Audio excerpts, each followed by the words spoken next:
After 23 years of marriage, my ex-wife thought she'd won by taking my lakeside cabin in court. Her smug face said it all. You can't do anything about it. What Janet didn't know, I wasn't just rebuilding boats anymore. I was rebuilding my entire life around her precious victory. Her new family's weekend getaway. It's about to become ground zero for my greatest revenge. My name is Gregory Lawson. I'm 53 years old, and I own Lawson Traditional Watercraft, a small boatyard nestled on the shores of Lake Champlain in Vermont. For 25 years, I've been building wooden boats the old way, with hand tools, patience, and a reverence for the craft that's become increasingly rare in this world of instant gratification.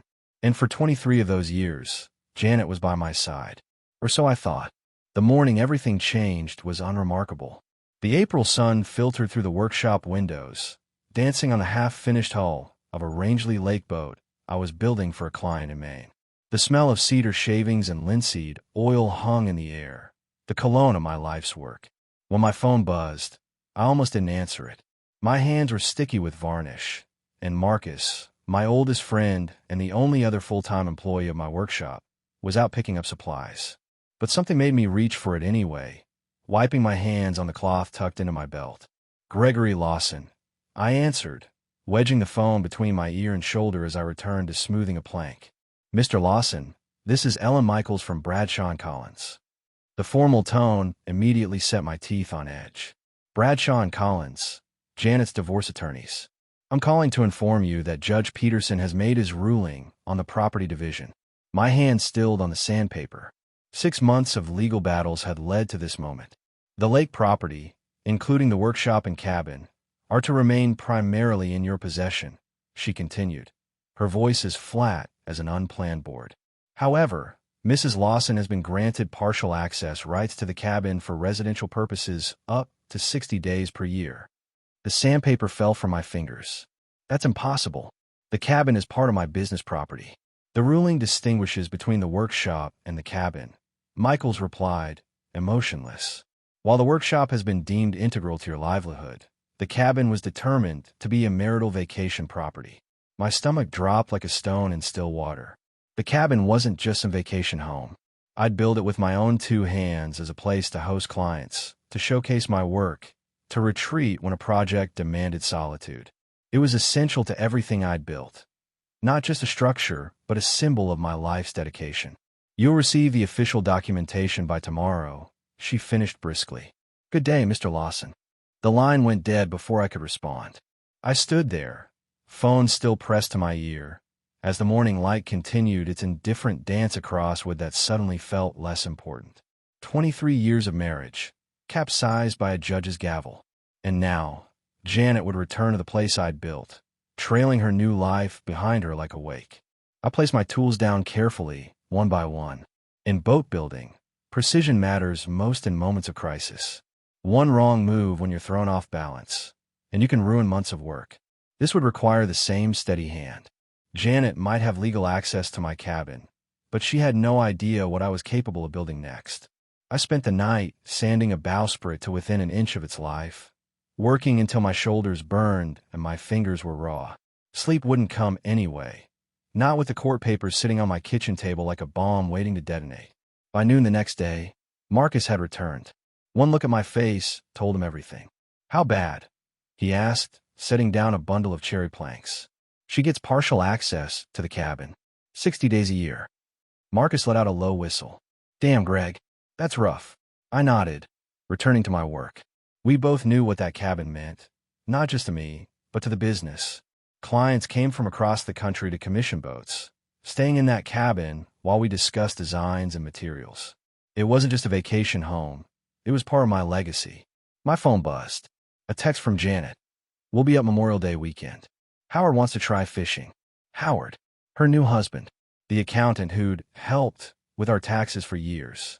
Apparently, he'd been helping himself to more than our financial statements.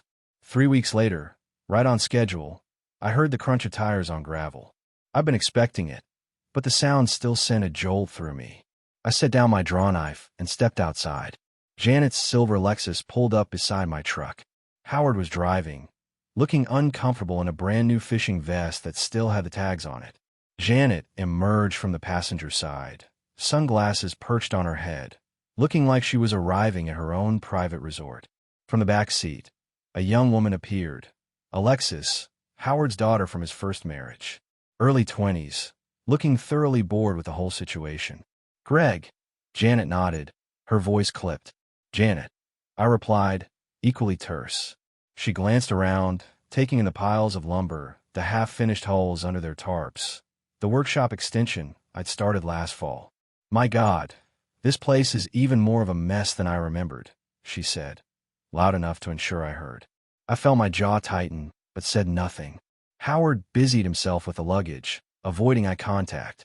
Janet marched toward the cabin, key already in hand, the key my lawyer had been forced to send her. She paused at the door, turning back with a smile I recognized all too well. The same smile she'd worn in court. Isn't this nice? Just like old times. Only now you can't do anything about it. She gestured to the papers in her purse. Court says this cabin is partly mine, so you might as well stop glaring and accept it. What she couldn't see was Marcus behind me, hanging the new sign we'd finished yesterday. Lawson Boat Building Academy. Janet had no idea this wasn't just a workshop anymore. She thought she'd won by taking my cabin. She had no clue what was coming next. Janet's face contorted as she spotted the sign behind me.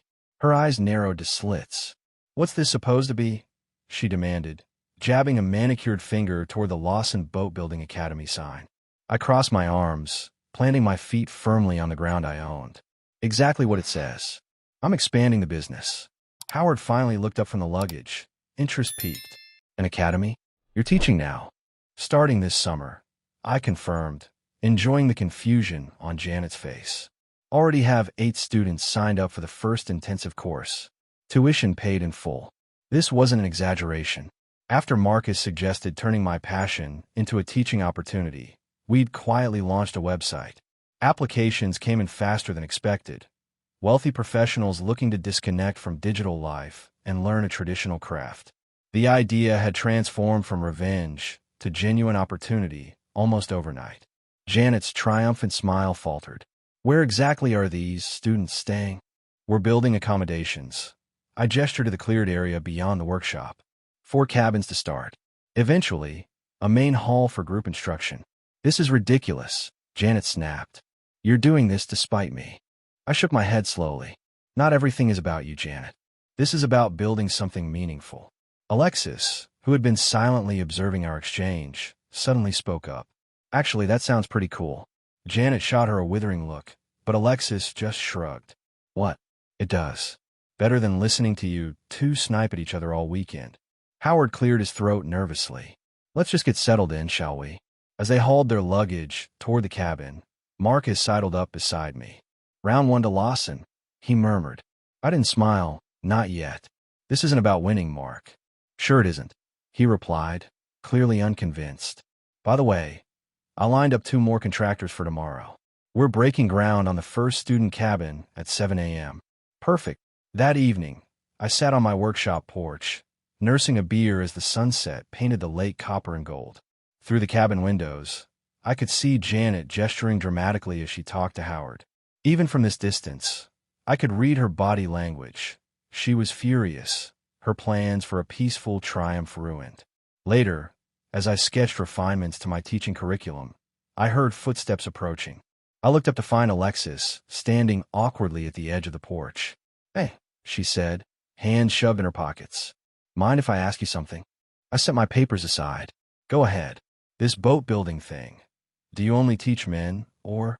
The question surprised me. The courses are open to anyone who wants to learn. She nodded thoughtfully. Cool. Just curious. As she turned to leave, I realized something unexpected was happening. Janet thought she'd invaded my space, but instead, she'd inadvertently delivered someone who might actually appreciate what I was building here. The sound of heavy machinery, rumbling to life at sunrise, was music to my ears. I'd made sure the excavator parked directly in view of the cabin's bedroom window, the one Janet always insisted on having when we were married. Marcus arrived with coffee and a wicked grin. Think they're awake yet? On cue, the cabin door flew open. Janet emerged in a silk bathrobe, her face a storm cloud. Howard followed, still buttoning his shirt. Gregory, she shouted over the machinery. What the hell is going on? I approached calmly, hard hat in hand. Construction, Janet. I mentioned it yesterday. At 6 in the morning. I checked my watch. 6:15, actually. We're on a tight schedule. Howard attempted diplomacy. Look, Greg, surely the construction could start a bit later. The concrete truck is booked for 10. I interrupted. Foundation needs to be prepped before then. Janet's face flushed crimson. You're deliberately trying to ruin our weekend. I met her gaze steadily. You have access to the cabin, Janet, not control over my business operations. If the noise bothers you, I suggest earplugs. Howard placed a restraining hand on Janet's arm as she opened her mouth to retort. Let's just go into town for breakfast, he suggested. Maybe do some shopping. Janet glared at me one last time before storming back into the cabin to dress. Howard lingered awkwardly. Listen, he said quietly, I know this is uncomfortable for everyone. If there's any way we could reach an accommodation. Should have thought about accommodations before you started sleeping with my wife. I replied, my voice level but cold. Howard had the decency to look ashamed. That's fair. But Alexis was looking forward to this weekend. She's had a rough year at college. For a moment, I felt a twinge of sympathy, not for Howard or Janet, but for the young woman caught in their mess. I recognized that look in her eyes yesterday, the same one I'd seen in the mirror after the divorce papers arrived. The look of someone whose life was being rearranged without their consent. The north side of the lake is quieter, I found myself saying. Good fishing spots. Your daughter might enjoy it. Howard looked surprised at this concession. Thanks. I'll remember that. By mid-morning, the foundation area was excavated. Janet and Howard had fled to town, but Alexis remained, watching the construction from the dock. When the concrete truck arrived, I was surprised to see her approach. Is it okay if I watch? She asked. Sure, I replied, handing her a spare hard hat. Ever seen a foundation poured before? She shook her head. But I'm taking an architectural design class next semester. This seems relevant. For the first time in months, I found myself genuinely smiling. Well then, consider this your first practical lesson. The foundation pour finished just before noon. Alexis had stayed for the entire process, asking surprisingly insightful questions about load-bearing requirements and material properties. She even helped smooth a section of concrete when Marcus showed her how. Janet and Howard returned around too, their faces falling as they saw the concrete pad already in place. I could practically see Janet's blood pressure rising as she surveyed the rapidly changing landscape.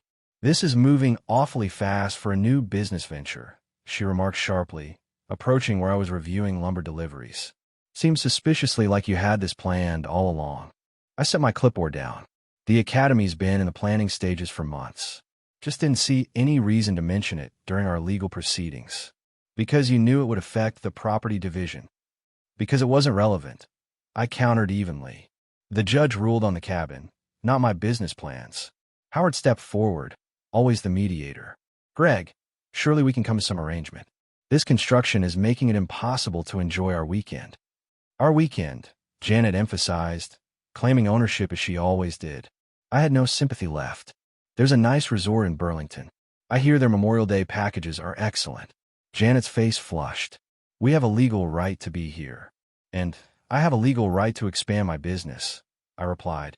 The standoff might have continued, but Alexis interrupted. Are we seriously going to spend the entire weekend arguing? Because I can think of better ways to waste my time.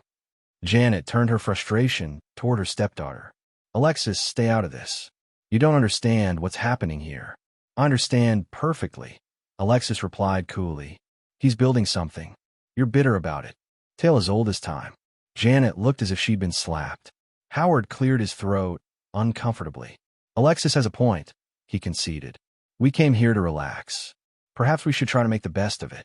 Janet stormed off toward the cabin, muttering about calling her lawyer.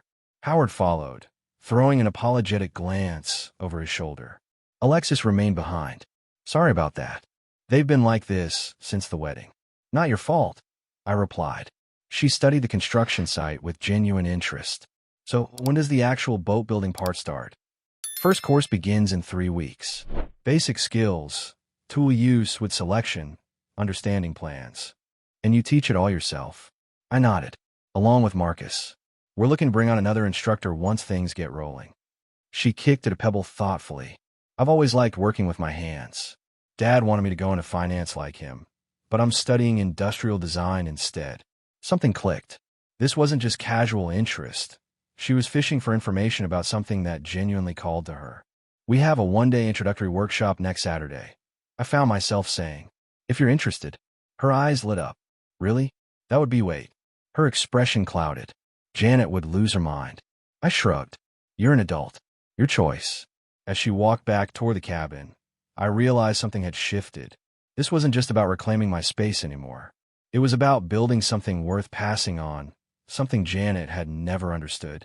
Sunday morning brought more construction noise, more complaints from Janet, and more quiet interest from Alexis. By afternoon, Janet had reached her breaking point. This is intolerable, she declared, throwing her magazine down on the cabin's porch. We're leaving early. Howard looked relieved at the prospect. I'll start packing the car. But we're supposed to stay until tomorrow, Alexis protested. I was going to go hiking around the lake. Janet dismissed her with a wave. You can hike somewhere else. I refused to spend another minute here with that racket.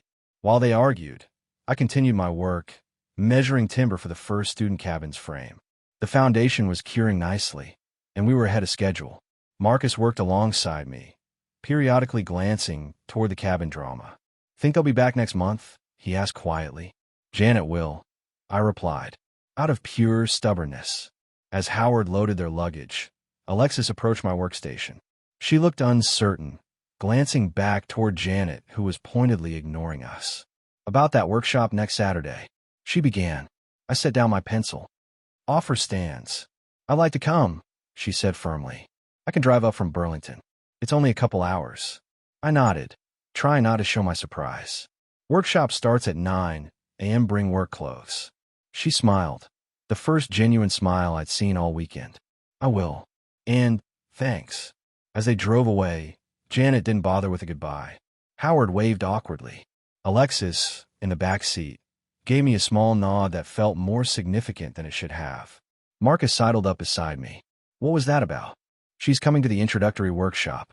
He raised his eyebrows. Janet's gonna love that. Janet doesn't need to know, I replied. The rest of the day passed in productive silence.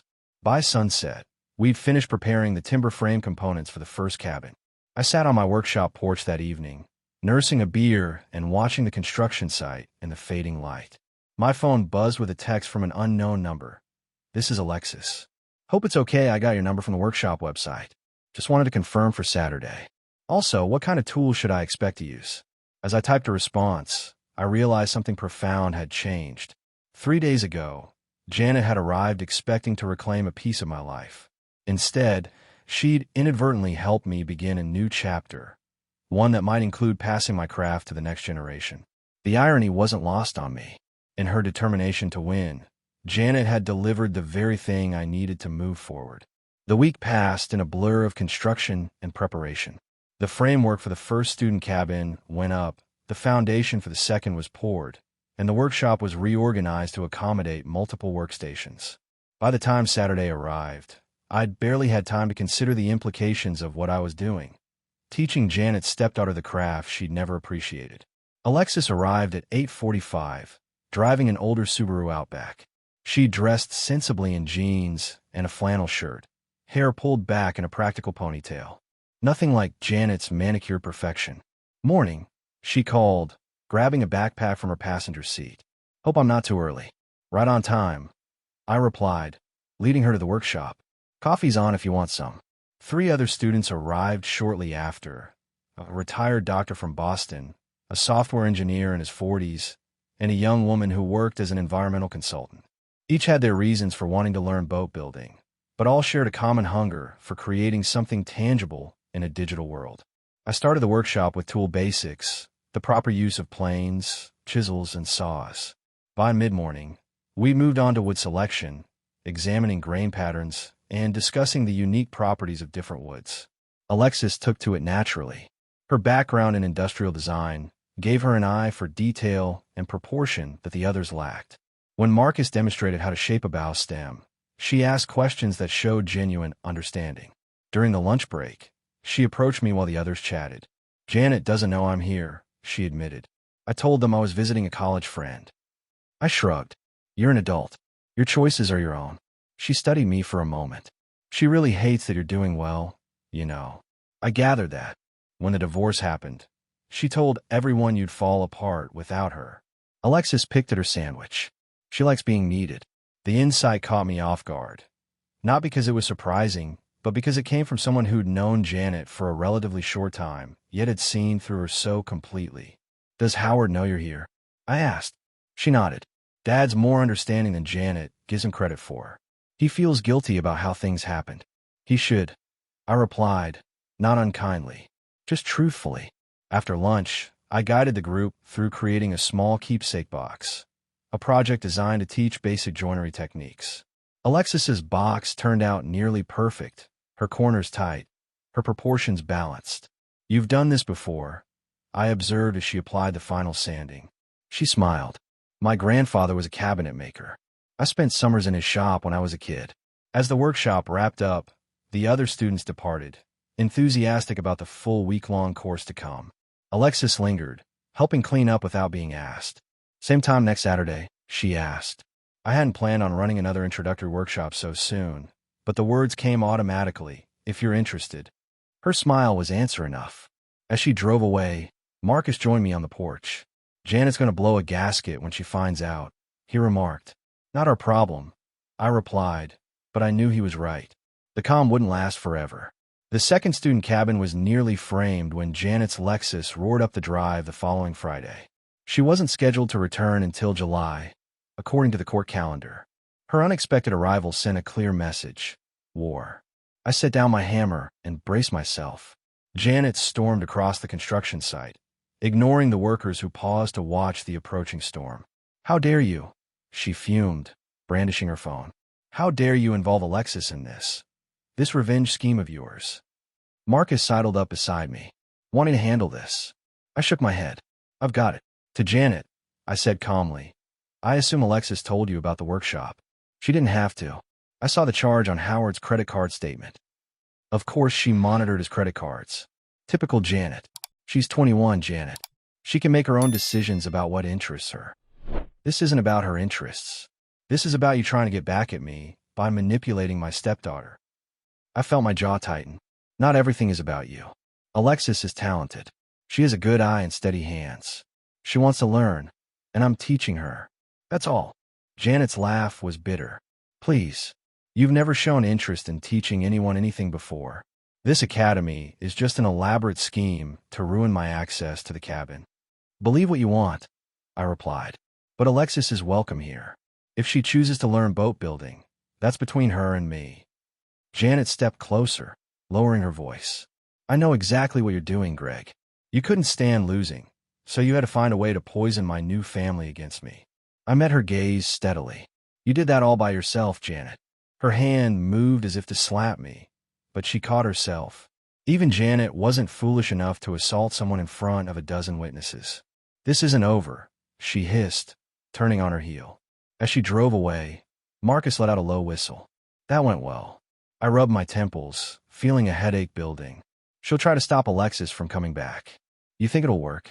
I thought about the look on Alexis's face when she'd completed her first project. The quiet pride, the sense of accomplishment. Something Janet could never understand. No, I said finally. I don't think it will. That evening, my phone rang. Howard's number. Greg, he began awkwardly. About today. If you're calling to justify Janet's behavior, save it. I interrupted. Actually, I'm calling about Alexis, he replied. She's determined to continue the workshops. Janet's beside herself. I waited, sensing there was more. Howard sighed. Look, I know this is awkward, but Alexis hasn't shown this much enthusiasm for anything in years. Not since her mother passed.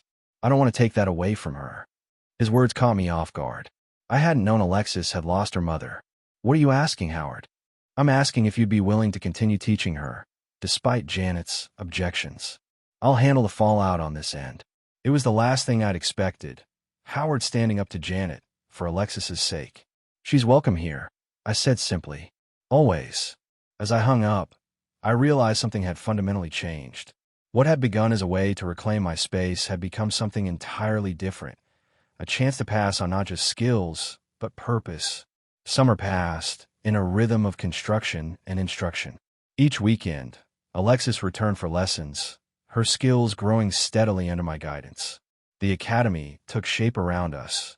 2 student cabins completed, the main teaching hall nearly finished, and a dock extension that would house smaller craft for water training. Janet made good on her threat, appearing twice more during her court-mandated access periods. Each visit featured complaints about noise, demands to halt construction, and thinly veiled threats of further legal action. Each time, she left frustrated by my calm refusal to be provoked. By August, the first official week-long course was fully booked with 8 students.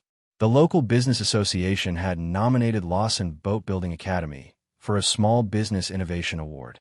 Even my lawyer called to congratulate me on turning lemons into a rather impressive lemonade. The final Saturday of August brought unexpected visitors. Howard's car pulled up just as Alexis and I were finishing a session on steam bending techniques. To my surprise, Howard emerged with Janet beside him, both dressed more formally than usual. Alexis tensed. They weren't supposed to pick me up until evening. I squeezed her shoulder reassuringly. Let's see what they want. Janet approached first, taking in the now transformed property with undisguised amazement. The academy was unrecognizable from the simple workshop and cabin of 3 months ago. Gregory, she began, her tone surprisingly measured. We need to talk. Howard stepped forward, holding an envelope. We have a proposal. Inside my workshop, Janet got straight to the point. I want to sell you my access rights to the cabin. I raised an eyebrow. Why now? It's become clear that your academy is a genuine business venture, not merely spite, she admitted reluctantly. Having cabin access in the middle of an active teaching facility no longer makes sense. Howard added, we've prepared a fair offer. The value of the access rights, plus compensation for legal fees. I studied them both. Janet looked uncomfortable but determined. Howard seemed relieved. Alexis, standing slightly apart, was watching me intently. I'll consider it, I said finally. Janet nodded briskly. We'll expect your answer by next week. As they turned to leave, Alexis lingered. I'll be right there, she called to them. When they'd stepped outside, she turned to me anxiously. If you buy back the cabin access, does that mean I can't come anymore? She asked. I smiled. You'll always have a place here, Alexis. In fact, I was going to ask if you'd consider being a teaching assistant for the fall weekend workshops. Her face lit up. Really? You trust me to help teach? You've earned it. As she hurried to join her parents, I watched through the window as she spoke animatedly to Howard. Janet stood apart, arms crossed, but her posture lacked its usual rigidity.